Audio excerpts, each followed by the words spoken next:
Hello class. Welcome back बच्चों। तो प्यारे बच्चों, स्टार्ट कर रहे हैं नया लेक्चर। अब आज हमारा अकाउंट्स के ऊपर थर्ड लेक्चर है। कल हमने बेटा कंसेप्ट नंबर 1 लिख लिया था, कंप्लीट नहीं किया लेकिन हाफ पोर्शन लिख लिया है, और P and L appropriation account का फॉर्मेट भी जान लिया था। सबसे पहले बेटा वही रिवाइज करूंगा मैं, कंसेप्ट नंबर 1 जितना भी लिखा है, और उसके बाद बेटा आगे लिखेंगे। आज प्रैक्टिकल क्वेश्चन स्टार्ट हो जाएंगे, होमवर्क मिलेगा आपको पक्का, कंफर्म। ठीक है जी, सब मेरी तरफ देख रहे हैं बेटा, सब के सब। तो profit and loss appropriation account पे कंसेप्ट नंबर 1 था। उसमें सबसे पहला पॉइंट मैंने क्या लिखा था, सुन लो। It shows distribution of profit among the number of partner under different head. बेटा profit and loss appropriation account बनाने का लॉजिक ही यही है कि पार्टनर्स को ना तो ट्रेडिंग अकाउंट में कुछ मिला, ना ही पीएनएल अकाउंट में कुछ मिला। अगर पार्टनर्स को कुछ पे करना है पार्टनरशिप फर्म ने, या पार्टनर से कुछ चार्ज करना है पार्टनरशिप फर्म ने, तो बेटा वो या तो पे होगा या चार्ज होगा एक ही स्पेसिफाइड अकाउंट में, वही है profit and loss appropriation account. Format वो बिल्कुल वैसा ही जैसा ट्रेडिंग या पीएनएल अकाउंट का होता था। मैं शॉर्टकट में लिखूंगा, आपको पूरा लिखना है। Profit and loss appropriation account for the period starting from 1 ending on 31 मार्च। बेटा जैसे ट्रेडिंग और पीएनएल अकाउंट में 4 कॉलम से मिलकर बनता है फॉर्मेट, यहां पर भी सेम 4 कॉलम, वही पर्टिकुलर्स वही अमाउंट, वही पर्टिकुलर वही अमाउंट। कोई दिक्कत कोई परेशानी तो नहीं? ठीक है, इतनी बात याद आ गई, इतनी बात। तो वो इससे पहले आपने पक्का प्रिपेयर किया होगा ट्रेडिंग अकाउंट और प्रॉफिट एंड लॉस अकाउंट, तभी तो पूछते हैं profit and loss appropriation account पर। बेटा जब पीएनएल अकाउंट बनाया होगा उसका रिजल्ट या तो नेट प्रॉफिट आया होगा या बेटा नेट लॉस आया होगा। यही तो रिजल्ट आया होगा, या तो नेट प्रॉफिट, और अगर नेट लॉस आया होगा तो आपने बाय साइड रिकॉर्ड किया होगा। ठीक है बेटा, profit and loss appropriation account की स्टार्टिंग होती है पीएनएल अकाउंट के रिजल्ट से, इधर नेट प्रॉफिट और net loss. Profit and loss appropriation account शुरू ही इससे होगा, या तो नेट प्रॉफिट से या नेट लॉस से। तो अगर आप शुरू कर रहे हो नेट प्रॉफिट से कि पीएनएल अकाउंट में नेट प्रॉफिट था, तो बाबू शुरू कैसे करोगे? एक अकाउंट से दूसरे अकाउंट में जाने की 2 शर्तें हैं। आपने बनाया था ना ट्रेडिंग और पीएनएल अकाउंट, तब भी वहां पे भी ऐसी बातें करता था ना। एक अकाउंट से अगर कोई चीज दूसरे अकाउंट में उठ के जा रही है, 2 शर्तों के साथ जाएगी, साइड बदल के जाएगी, नाम अकाउंट का आएगा। ठीक है जी, तो बाबू साइड बदल दे, बाबू साइड बदल दो, बाय साइड ले जाओ, नाम अकाउंट का आएगा, कोई नेट प्रॉफिट नहीं लिखेगा यहाँ पर। अकाउंट का नाम क्या है जिससे नेट प्रॉफिट निकला? Profit and loss account. तो बाबू साइड बदल दी, नाम अकाउंट का लिख दिया। अगर बहुत बहुत ज्यादा तसल्ली रखनी है तो ब्रैकेट में लिख लेना नेट प्रॉफिट। कोई दिक्कत कोई परेशानी तो नहीं? समझ में आ गई बात? अच्छा अगर नेट लॉस होता तो यहां लिखा होता पीएनएल अकाउंट में बाय साइड, एक अकाउंट से दूसरे अकाउंट में जाने की शर्तें, साइड बदल दो टू प्रॉफिट एंड लॉस। हमने ऐसे लिखा होता profit and loss appropriation account. ठीक है जी। दूसरा पॉइंट मैंने लिखवाया था इस कंसेप्ट में कि इसका नेचर है नॉमिनल अकाउंट, यानी कि डेबिट होंगे सारे खर्चे, क्रेडिट होंगी सारी इनकम। ठीक है बाबू, एक बात बताओ, पीएनएल एप्रोप्रिएशन अकाउंट, अकाउंट वाला गुण तो होगा ना इसके अंदर। इसकी लेफ्ट हैंड साइड क्या होगी? डेबिट, और राइट हैंड साइड क्या होगी? क्रेडिट। और मुझे भी पता लग गया मुझे डेबिट करने हैं सारे खर्चे, सारे एक्सपेंसेस, सारे लॉसेस, है ना। तो अब वो पार्टनरशिप फर्म के खर्चे आप डेबिट कर देना, पार्टनरशिप फर्म की इनकम क्रेडिट कर देना। ये मैं पार्टनरशिप फर्म पे इतना जोर क्यों दे रहा हूं? क्योंकि बेटा बच्चों को ना सोल प्रोप्राइटर के बारे में सोचने की इतनी आदत पड़ चुकी होती है पूरी 11th क्लास की, वो ना सारा टाइम ना पार्टनर के बारे में सोचते रहते हैं, जबकि बुक हमें कहती है अकाउंटिंग फॉर पार्टनरशिप फर्म। का आपको अकाउंटिंग पार्टनरशिप फर्म की सीखनी है, पार्टनर की नहीं। ठीक है, ये P&L अप्रोप्रिएशन अकाउंट किसी पार्टनर की बुक में नहीं बन रहा, ये पार्टनरशिप बना रही है अपनी बुक। ठीक है, ठीक है, तो पार्टनरशिप फर्म के खर्चे में डेबिट कर दूंगा, पार्टनरशिप फर्म की इनकम्स क्रेडिट कर दूंगा। ठीक है, अब मेरी तरफ देखो बेटा, पार्टनरशिप फर्म कुल मिलाकर 3 चीजें पे करती है पार्टनर को। तीनों का लॉजिक 2 दिन से दे रहा हूं, एक आखिरी बार आज फिर बोल रहा हूं। बेटा पार्टनर ना दिन रात काम कर रहा है पार्टनरशिप फर्म के लिए, 10 बजे आ जाता है, 8 बजे जा रहा है, इतनी मेहनत कर रहा है। अगर आप कोई नौकर रख लेते 10 से 8 के लिए, क्या सैलरी नहीं देते? पार्टनर भी तो काम ही कर रहा है। तो पार्टनरशिप फर्म पहली चीज जो पार्टनर्स को पे करती है वो है बेटा सैलरी। समझ आएगा? दूसरी चीज बेटा, पार्टनर्स ने पार्टनरशिप फर्म को चलाने के लिए कैपिटल कंट्रीब्यूट की हुई है, उसी पैसे से पार्टनरशिप फर्म का धंधा चल रहा है। क्या उनको इंटरेस्ट ऑन कैपिटल नहीं मिलना चाहिए? अगर यही पार्टनरशिप फर्म लोन पे पैसा उठा लेती तो भी तो ब्याज देती। अगर वो कैपिटल पार्टनर्स ने कंट्रीब्यूट कर दिया है तो इंटरेस्ट तो वो भी डिजर्व करते हैं। तो बेटा पार्टनरशिप फर्म दूसरी चीज पे करती है पार्टनर को, इंटरेस्ट ऑन कैपिटल। तीसरी चीज प्रॉफिट या लॉस। बेटा जो इंसान बिजनेस चलाने का रिस्क लेता है उसको या तो मिलता है प्रॉफिट या तो मिलता है लॉस। बिजनेस चलाने का रिस्क, पार्टनरशिप फर्म चलाने का रिस्क किसने लिया?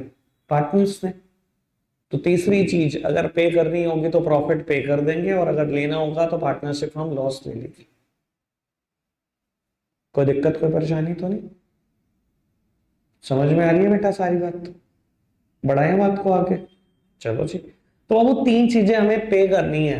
अगर पार्टनरशिप फर्म पे कर रही है, पार्टनरशिप फर्म के खर्चे हैं तो डेबिट होंगे, and left hand side is the debit side, तो पे कर दो।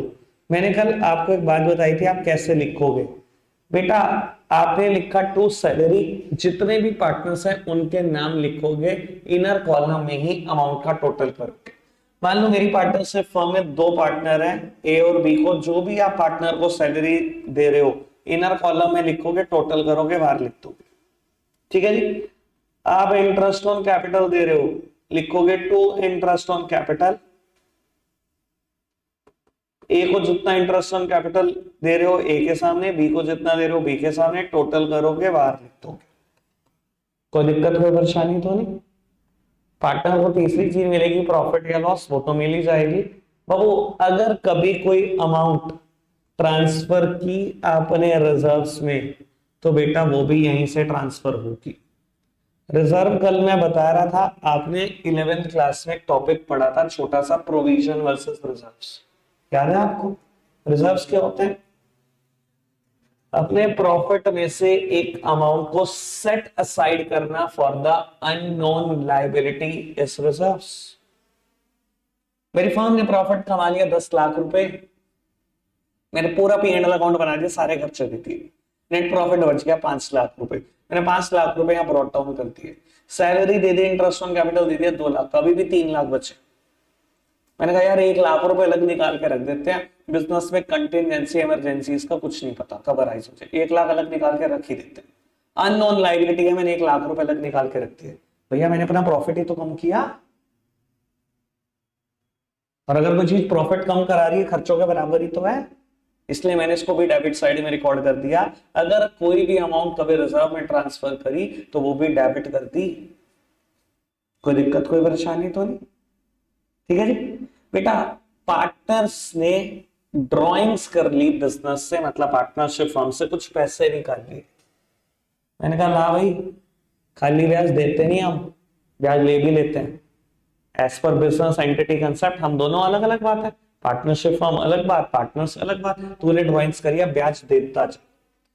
पार्टनर से ब्याज मांग ली पार्टनरशिप फर्म ने और पार्टनर्स ने पे कर दी, ब्याज आ गए। क्या करो, इनकम या खर्चा पार्टनरशिप फर्म का? फटाफट बोलो। इनकम कहां रिकॉर्ड करूं? Debit side credit side? On the credit side. बेटा मैंने रिकॉर्ड कर ली income by interest on drawings, जितने भी पार्टनर ने जो कुछ पे किया सब इनर कॉलम में।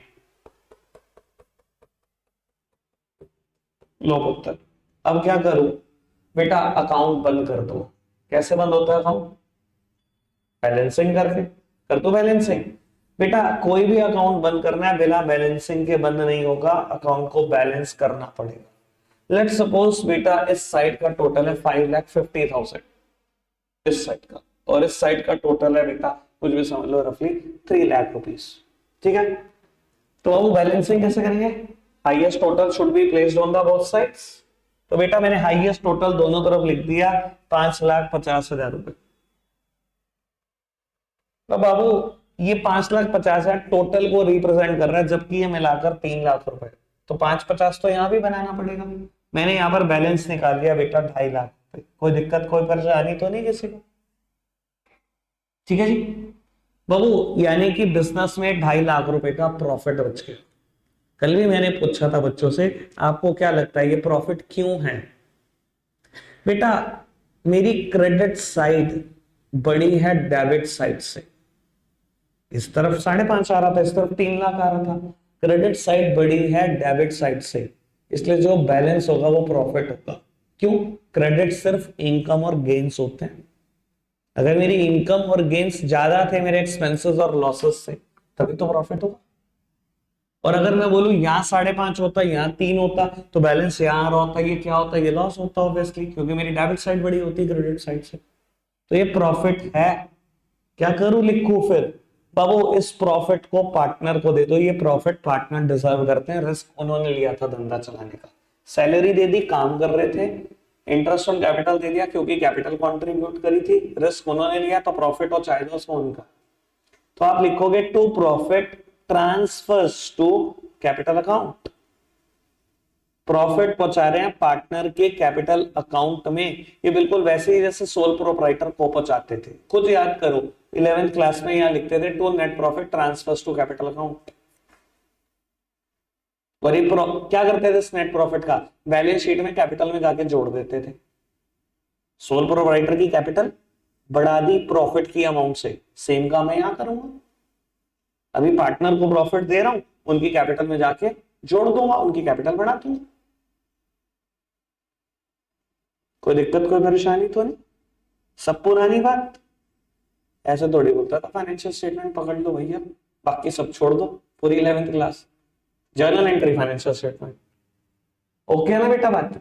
तो बाबू ये 2,50,000 रुपए का प्रॉफिट आया है, ये किस रेशो में बांटो, ए और बी में? बेटा क्वेश्चन है स्पेसिफाई कर रखा होगा पीएसआर। अगर नहीं कर रखा तो ये इक्वली बांट देना। कल भी मैंने कहा था ये इक्वली बांट देना एक लॉ कहता है मुझे। कंसेप्ट नंबर 2 में पता लग जाएगा कब कहता है और कहां कहता है। ठीक है, अगर क्वेश्चन में कोई स्पेसिफाइड पीएसआर नहीं है तो इक्वली बटेगा। तो बाबू इस 2,50,000 रुपए को 1,15,15 लाख रुपए मैंने बांट दिया ए और बी में। ठीक है, बाद में इनकी कैपिटल में जोड़ दो। इतना पोर्शन मैंने कल करा दिया था, ये रिवीजन हो गया मेरी तरफ से। सर फॉर्मेट में गिन के 6 चीजें, 1 2 3 4 5 और 6, सातवीं चीज आएगी नहीं। बस कभी कभी सैलरी नहीं कहेगा तो कमीशन कह देगा, कभी कभी इसका नाम रेम्यूनरेशन कह देगा। कई बार ऐसा होता है ना, हम पार्टनर को कहते हैं तो दिन रात काम कर रहे हैं, सैलरी तो मिलेगी मिलेगी, अगर तूने 10 लाख से ज्यादा का सामान बेच दिया तो मैं कमीशन भी देती हूँ। तो उसने बहुत मेहनत करी, 10 लाख से ज्यादा का सामान बेच दिया, फर्म ने कमीशन भी देती, तो सैलरी दे दी, कमीशन दे दी, रेम्यूनरेशन दे दी, सब एक जैसी बात है। ठीक है पुत्र, कोई दिक्कत कोई परेशानी तो नहीं? अब P&L एप्रोप्रिएशन अकाउंट में तीसरा पॉइंट में लिखने जा रहा हूं, पहले ही कंसेप्ट। मैंने 2 पॉइंट लिखे हैं, अब मैं तीसरा पॉइंट लिखने जा रहा हूं, मेरे साथ साथ थर्ड पॉइंट लिखेंगे। थर्ड पॉइंट का फिर रुक जाना, फिर मेरा एनालिसिस है। ठीक है जी, लो लिखो।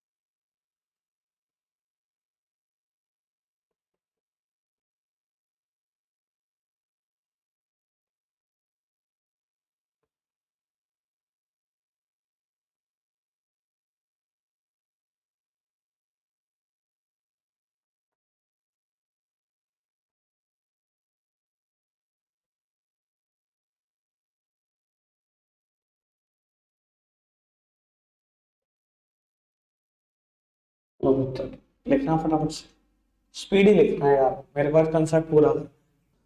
तो मैंने क्या लिखा आप समझते हैं, पूरा एनालिसिस और एक एग्जांपल मेरी तरफ से, पहला एग्जांपल प्रैक्टिकल क्वेश्चन का पढ़ना। मैंने लिखा बेटा, if any item of P&L account is given, then firstly prepare the P&L account, then P&L appropriation account। अब बच्चे कहेंगे कि भैया 2 दिन से आप एक बात बोल रहे हो कि ट्रेडिंग और P&L अकाउंट पे जज नहीं किया जाएगा, 2-2 दिन लिख के काट देते हो, अब आपने बोल दिया कि P&L अकाउंट पे बनाना पड़ेगा। अब मैंने ना परसों बोला था कि P&L अकाउंट अगर बनाना भी पड़ा तो बहुत जरा सा बनाना पड़ेगा, एक आधी आइटम पे तुम्हें जज करेंगे, पूरा P&L अकाउंट कभी नहीं बनवाएंगे। सुन लो काम की बात, अगर कभी क्वेश्चन में कोई P&L अकाउंट की आइटम आ गई तो पहले P&L अकाउंट बनाओगे, देन P&L एप्रोप्रिएशन बनाओगे। अब बच्चे कहेंगे भैया हमें कैसे पता लगेगा कि P&L अकाउंट की आइटम आ गई? उत्तर देखो, इसके अलावा जो कुछ आ जाए सब P&L अकाउंट की आइटम होगी, जो कुछ आ जाए। लेकिन फिर भी अगर मुझे बोलना है तो ज्यादातर सिर्फ एक ही चीज क्वेश्चन में आती है, वो है मैनेजर्स कमीशन। एक बात बताओ, मैनेजर, मेरे बिजनेस का मैनेजर तो मेरा पार्टनर है? नहीं है पार्टनर। अगर मुझे उससे कुछ भी पे करना है तो क्या P&L एप्रोप्रिएशन अकाउंट में पे करूंगा? Obviously not. पार्टनर को जो पे करते हैं वो P&L एप्रोप्रिएशन अकाउंट में पे करते हैं, अगर किसी थर्ड पर्सन को पे करना है वो तो P&L अकाउंट में पे करूंगा। क्वेश्चन जान पूछ के हल्की सा ट्विस्ट डाल देता है, मैनेजर कमीशन लिख देता है और बच्चा सीधा P&L एप्रोप्रिएशन अकाउंट बनाना शुरू कर देता है। नहीं बेटा, अगर कोई भी आइटम P&L अकाउंट की दे रखी है तो पहले P&L अकाउंट बनाना, देन P&L एप्रोप्रिएशन अकाउंट बनाना। समझ में आ रही है बात? कोई दिक्कत कोई परेशानी तो नहीं? अब मैं पहला न्यूमेरिकल फ्रेम कर रहा हूं, एग्जांपल नंबर 1, मेरे साथ साथ नोट डाउन कर दो एग्जांपल नंबर 1, फिर हम क्वेश्चन करके देखते हैं सेम इसी पॉइंट पर बेस्ड। ठीक है जी, चल।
लो बेटा फटाफट से एग्जांपल नोट डाउन कर। बेटा मैंने एग्जांपल ढंग से रीड किया, सेम बात क्वेश्चन में ऐसे एज इट इज नजर आएगी, बस मैंने ज्यादा ना थ्योरी नहीं लिखी क्योंकि मैं नहीं चाहता फालतू का समय खराब करूं। क्वेश्चन में ऐसा होगा, A and B are partner in a firm, sharing profit and loss in ratio 2:1। मैंने सीधा लिखा ए भी पार्टनर है, 2:1 है। इंटरेस्ट ऑन कैपिटल है, सैलरी है, लेकिन साथ साथ एक बात बड़े काम किया हमने कि डी मेरे बिजनेस का मैनेजर है, उसको मुझे कमीशन पे करनी है 40,000 रुपए की, और मुझे बिजनेस में नेट प्रॉफिट दिया हुआ है 350 का। आपको जब भी ऐसा कुछ क्वेश्चन में दिया हो, आपको हमेशा मानना है इस नेट प्रॉफिट में से अभी मैनेजर की कमीशन नहीं गिवन है तो देनी पड़ेगी। और अगर देनी पड़ेगी, क्या सीधा P&L एप्रोप्रिएशन अकाउंट में दे सकता हूं? बेटा कभी ट्राई मत कर देना गलती से बात, पूरा P&L एप्रोप्रिएशन अकाउंट ऐसे कट जाएगा चाहे आंसर बिल्कुल ठीक आ रहा। मैनेजर की commission, manager is not the partner of the firm, कहां दी जाएगी? प्रॉफिट एंड लॉस अकाउंट में। तो ऐसे क्वेश्चन को करने का तरीका क्या है, सब सामने देखेंगे, अब कोई कुछ नहीं लिखेगा। अगर कुछ छोटा भी है तो टेंशन मत लो, मैं मौका दूंगा लिखने का। अब कोई कुछ नहीं लिखेगा। Profit and loss account format बनाऊंगा बहुत छोटा सा। क्यों छोटा सा? एक ही तो आइटम है, मैनेजर कमीशन। ठीक है जी। फॉर्मेट में क्या लिखोगे? वही पर्टिकुलर, वही अमाउंट, वही पर्टिकुलर, वही अमाउंट। अब मुझे बताओ, नेट प्रॉफिट लिखना है 3.5 लाख रुपए का। समझदारी से कोई समझदार बच्चा होता है, नेट प्रॉफिट इधर लिखो या इधर लिखो, टू साइड या बाय साइड, बस फटाफट बता दो। कोई समझदार आदमी, कोई समझदार आदमी, टू साइड और बाय साइड, फटाफट कोई समझदार आदमी। देखो आधे समझदार रल गए, किसी को समझ नहीं आ रहा, टू साइड लिखो बाय साइड। टू साइड वाला कौन कौन है फटाफट से बता दो। आए आए, 4 5 आए, आए 6 7 आए, 8 9 हो गए। चलो जी, बाय साइड, बाय साइड फटाफट। भाई कहाँ हो? बाय साइड वाले भी है, बाय साइड वाले भी है सर, ऑब्वियसली बाय साइड। अब हाँ, अभी जान निकल गई होगी आधे बच्चों की, क्या बात कर रहे हो भैया, हमने पूरी 11th क्लास P&L अकाउंट बनाया, हमने टू साइड लिखा नेट प्रॉफिट। उठा क्वेश्चन, उठा दिमाग में क्वेश्चन। पुत्र तुम बावले हो क्या? बाय साइड ही आएगा नेट प्रॉफिट। आप खुद समझो, मैं यहाँ टू साइड क्या लिखता हूं? Balancing figure. मेरी क्रेडिट साइड बहुत ज्यादा होती थी डेबिट साइड से, जब ज्यादा होती थी तो बैलेंस आता था, बैलेंस का नाम नेट प्रॉफिट होता था। एक बात खुद ईमानदारी से बताना, नेट प्रॉफिट क्वेश्चन में गिवन है, net profit, profits, incomes, gains credit होते हैं डेबिट, बस ये बता दो। तो मैं क्रेडिट ही तो कर रहा हूं, मैं गलत कर रहा हूं? यहां पे भी तो क्रेडिट ही हो रहा है, it is a credit balance. When credit side is greater then debit side, जो बैलेंस आता है उसे क्या बोलते हैं? Credit balance. याद है 11th क्लास? वैसे वो होता हमेशा डेबिट साइड पर, होता तो क्रेडिट बैलेंस ही है। प्रॉफिट्स हमेशा क्रेडिट होते हैं, किसने कह दिया जी डेबिट होते हैं? समझ में आई बात? तो बाबू मैंने नेट प्रॉफिट लिख दिया 3.5 लाख रुपए, क्वेश्चन में गिवन है। मैनेजर की कमीशन मैंने फटाफट से लिख दी P&L अकाउंट में, मैनेजर्स कमीशन कितने रुपए दी हुई थी? 40,000, बस, और तो कोई आइटम नहीं थी। अब मेरा बिल्कुल करेक्ट नेट प्रॉफिट बच जाएगा। क्या करूं? Balancing, highest total should be placed on the both sides and carry out a balance out of it. मैंने बैलेंस निकाल दिया, बैलेंस का नाम है नेट प्रॉफिट। ये बिल्कुल करेक्ट नेट प्रॉफिट है। ये वो नेट प्रॉफिट था जो बिफोर मैनेजर कमीशन था। कोई दिक्कत, कोई परेशानी तो नहीं? अब मेरा क्वेश्चन बिल्कुल नॉर्मल हो चुका है, 12th क्लास वाला। क्या बनाऊंगा? Profit and loss appropriation account. वो सब लिखना है जो मैं बोलता हूं, for the period starting from 1st of April ending on 31st of March. सब कुछ लिखना है, सब कुछ। बाबू फॉर्मेट बिल्कुल proper, particular amount, particulars amount, और ये ठीक ठाक लेंथ का बनाना, क्योंकि इंटरेस्ट ऑन कैपिटल भी देना है, सैलरी भी देनी है, प्रॉफिट भी देना है, और दो दो पार्टनर के इनर कॉलम भी बनाओगे, तो ठीक ठाक लेंथ का बनेगा ये। बाबू क्वेश्चन की शुरुआत कहां से होगी? Profit and loss appropriation account की शुरुआत कहां से होती है? इधर नेट प्रॉफिट और नेट लॉस। यहां पर क्या है? नेट प्रॉफिट बाय, लिख दो बाबू फटाफट से, नेट प्रॉफिट लिख दो, लिख दो। क्या लिखूं? By profit and loss account. Net profit कोई नहीं लिखेगा। कोई दिक्कत, कोई परेशानी तो नहीं? पे करें? चलो जी, पे करो। तो इंटरेस्ट ऑन कैपिटल, जो मैंने एग्जांपल लिया 60 और 30 लिया, ठीक है।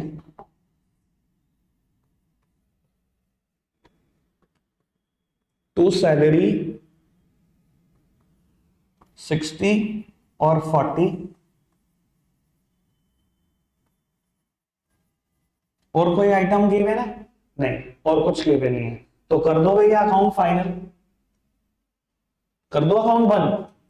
बाबू अकाउंट क्लोज करने का नियम यही है, बिना बैलेंसिंग के अकाउंट क्लोज नहीं होते, बैलेंसिंग कर दो।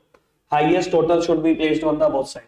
रफ में इस साइड का टोटल करा 190, इसका करा 3 टाइम, जो हाईएस्ट है दोनों तरफ चिपका दो। चिपका दिया? बैलेंस निकाल लिया। इस बैलेंस को किस रेशो में बांटना है? PSR। क्वेश्चन में क्या गिवन थी? 2:1। सबने लिखा है क्वेश्चन, सबको पता है 2:1 थी। इसको 2:1 में बांटेंगे, 80-40 बांट दो। To profit transfers to capital account, A और बी 80 और 40। मेरा ख्याल इस बात में अब किसी को कोई दिक्कत बचनी नहीं चाहिए। पॉइंट नंबर 3 बिल्कुल क्लियर हो गया जो मैंने अब कंसेप्ट का लिखा? सर यकीन मानना, जब ये कंसेप्ट पूरा हो जाएगा आप कहोगे मजा ही आ गया, साला कोई क्वेश्चन पढ़ने की जरूरत नहीं है, ये कंसेप्ट पागलों की तरह पढ़ जाओ। अगर ये कंसेप्ट को घोट के पी गए ना, बस हो गया काम। ठीक है जी। थर्ड पॉइंट क्या था मैं बता देता हूं। If any item of P&L account is given then firstly prepare the P&L account then P&L appropriation account. ठीक है। अब फोर्थ पॉइंट मैं लिखने जा रहा हूं और फिफ्थ भी लिख दूंगा। अब इन दोनों पर बेस्ड भी क्वेश्चन करेंगे। पहले फोर्थ और फिफ्थ बताऊंगा, उसका एनालिसिस करूंगा, फिर क्वेश्चन से एनालिसिस करूंगा, फिर बुक के क्वेश्चन पे। फिर मेरा पहला कंसेप्ट पूरा हो रहा है। चलो जी बाबू, फोर्थ और फिफ्थ पॉइंट लिखना शुरू कर रहे हैं आप मेरे साथ साथ।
फटाफट से नोट डाउन।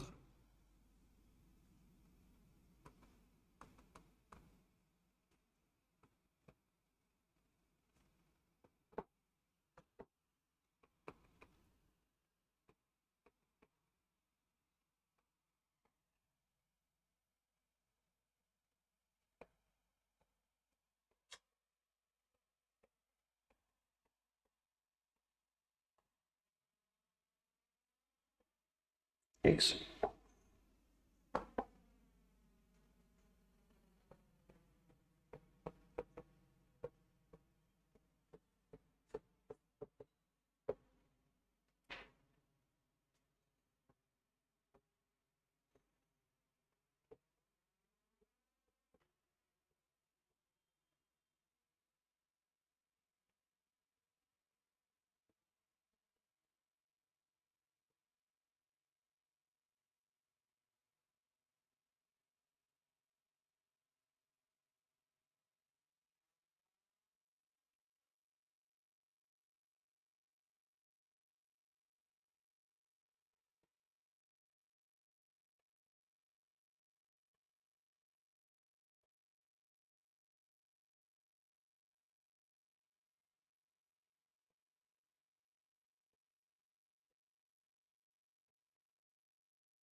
लो जी, ये एग्जांपल है, नोट डाउन करो बेटा। आराम से इस कंसेप्ट को समझ लो। जिसने कुछ नहीं भी लिखा मौका मिलेगा दोबारा लिखने का भी, रुक जाओ। सब सामने देखो, अब समझने पे ध्यान। तो वो मैंने फोर्थ और फिफ्थ पॉइंट लिखा, आराम से मेरा एनालिसिस समझना, ठीक है ना। पहले मैं बिल्कुल इसी पॉइंट से समझाता हूँ, फिर बेटा इस क्वेश्चन से समझाता हूँ, मुझे लगेगा फिर क्रिस्टल क्लियर हो गई सारी बात। तो वो पहले फिफ्थ पॉइंट की तरफ देखो, मैंने लिखा है फिफ्थ पॉइंट रेम्यूनरेशन के ऊपर, मतलब सैलरी या कमीशन के ऊपर। अगर कभी भी बेटा आपको सैलरी या कमीशन मंथली, क्वार्टरली और हाफ ईयरली बेसिस पे गिवन हो, हमेशा बेटा फुल ईयर में कन्वर्ट कर लेना। ऐसा मैं क्यों कह रहा हूं बेटा, एक मिनट के लिए मेरी तरफ देखो। जब मैं profit and loss appropriation account बनाता हूं, हमेशा नीचे एक बात लिखता हूं, for the period starting from 1 April to ending on next 31 March. इसका मतलब समझते हैं सब, या सिर्फ ऐसे लिखते हैं शोशे के लिए यहाँ पर?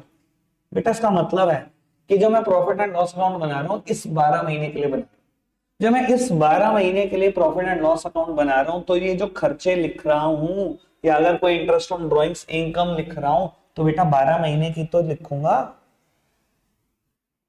और क्वेश्चन क्या करता है, गेम खेलता है। सैलरी एक होती 8,000 पर मंथ, बच्चा कहता है इग्नोर करो पर मंथ को, लिख दो 8,000।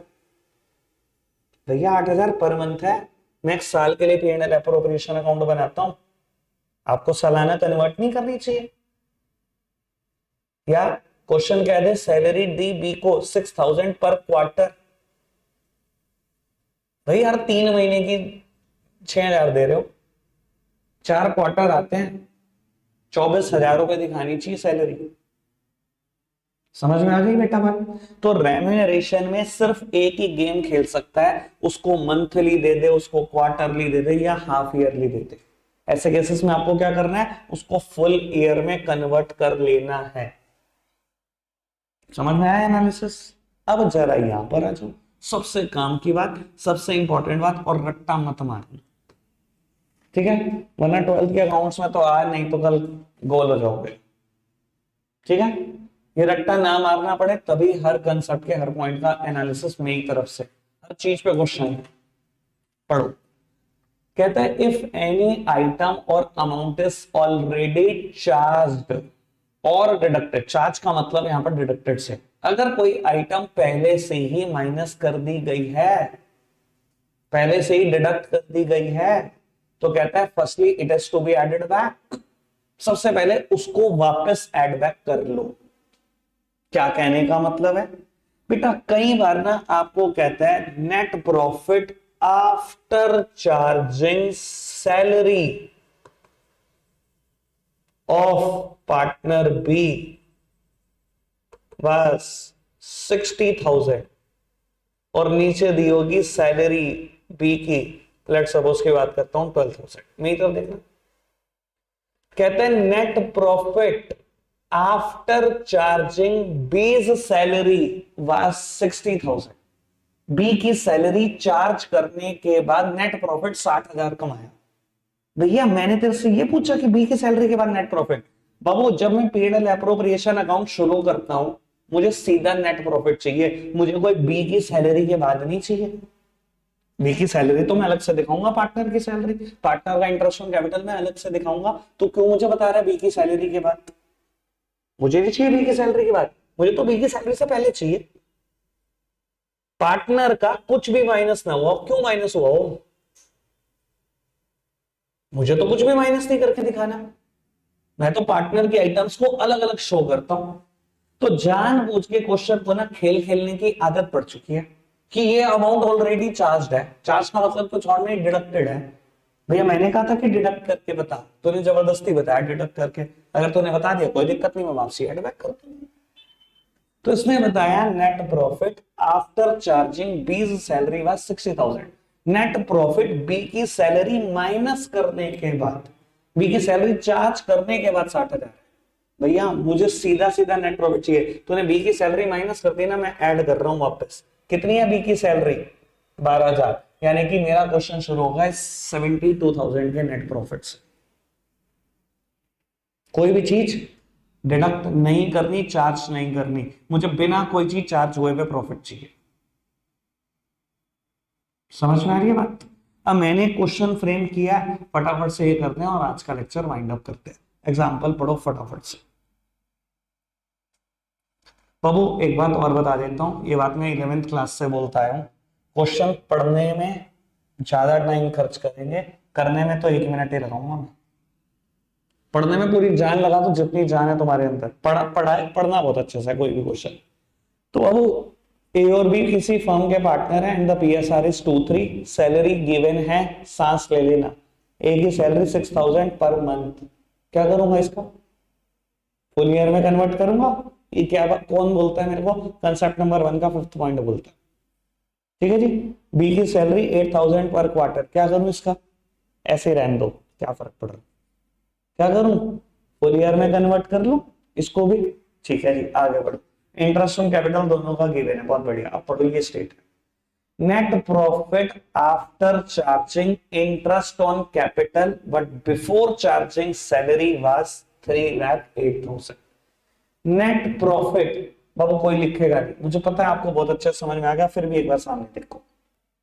Net profit interest on capital charge करने के बाद, मतलब इंटरेस्ट ऑन कैपिटल माइनस करने के बाद, लेकिन सैलरी को माइनस करने से पहले, बिफोर चार्जिंग। सैलरी चार्ज नहीं हुई, मतलब इसका मतलब ये सैलरी माइनस नहीं हुई।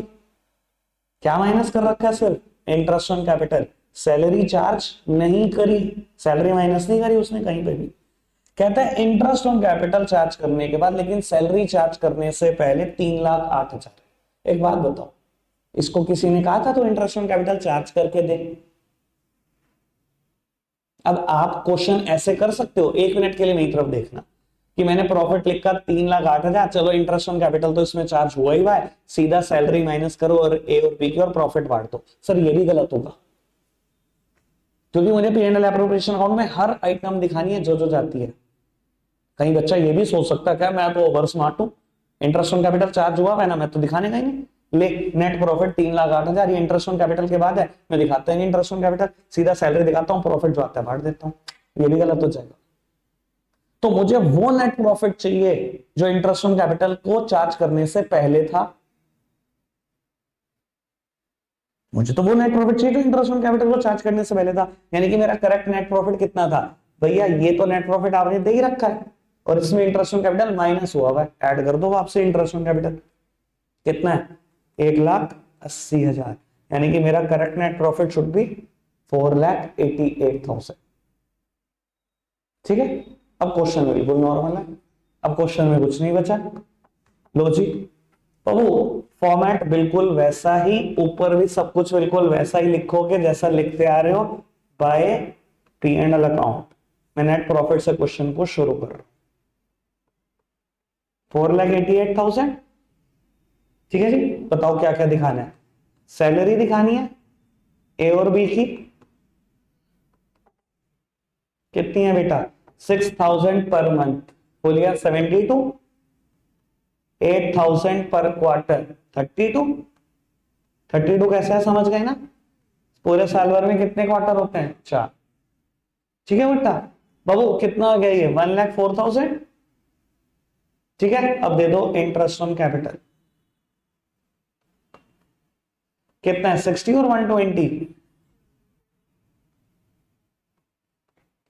फारसी में बोलना मैंने? कोई दिक्कत कोई परेशानी तो नहीं? समझ में आ गई इतनी बात? अब क्या करना है? बैलेंसिंग कर दो। बैलेंसिंग बेटा, highest total should be placed on the और साइड। ये 284 है, ये 488 है।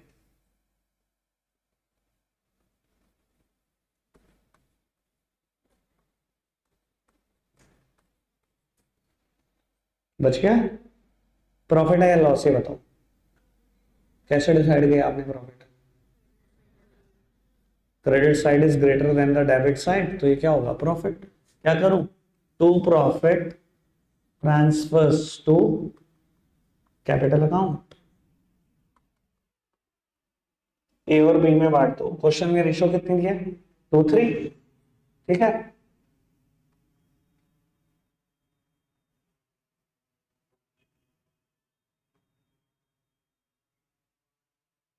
बांट दे। कोई दिक्कत कोई परेशानी तो नहीं? डन।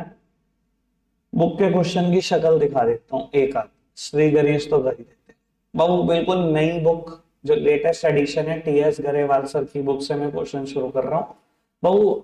ये बुक में ना क्वेश्चन कैसे गिवन है मैं थोड़ा सा आइडिया दे देता हूँ, इधर देखना प्लीज मेरी तरफ।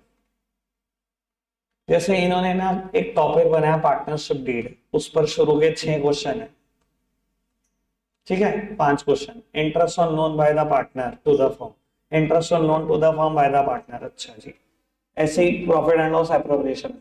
मेरा ये कंसेप्ट नंबर 1 है ना, जितने क्वेश्चन होंगे सब हो जाने चाहिए। किसी किसी क्वेश्चन में थोड़ी एडवांस बात होगी, वो दूसरे कंसेप्ट का भी यूज होगा तो वो नहीं होगा, ठीक है। अब मैं क्या करूंगा, कंसेप्ट नंबर 2 शायद हो सकता है मेरा भी पार्टनरशिप डीड पर, तो भैया मेरे कंसेप्ट पढ़ते जाओगे वो सारे क्वेश्चन होते जाएंगे आपसे, ठीक है। आप हर क्वेश्चन पे टिक करते जाना, आखिरी में कोई क्वेश्चन बचेगा, ठीक है। एक काम करो, क्वेश्चन नंबर 15 की शक्ल देख ही लो आज।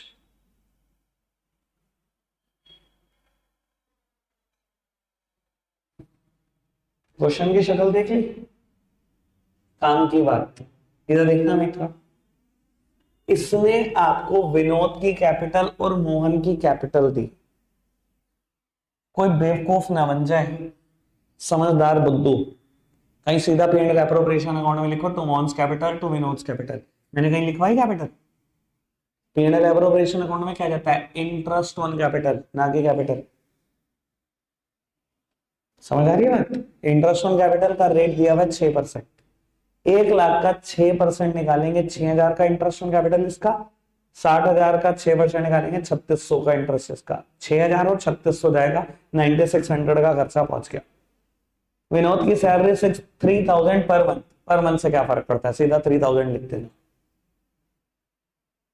क्या करूं, फुल ईयर में कन्वर्ट कर दूं, 36,000 का एक्सपेंस वहां जाए। 36,000 और 9600, 45,600, 80,000 का नेट प्रॉफिट दिया है। 80,000 में से 45,600 माइनस होंगे 34,400। दोनों पार्टनर की कोई प्रॉफिट शेयरिंग रेशियो नहीं बताई, इक्वल इक्वल बांट देना, 17,200 17,200,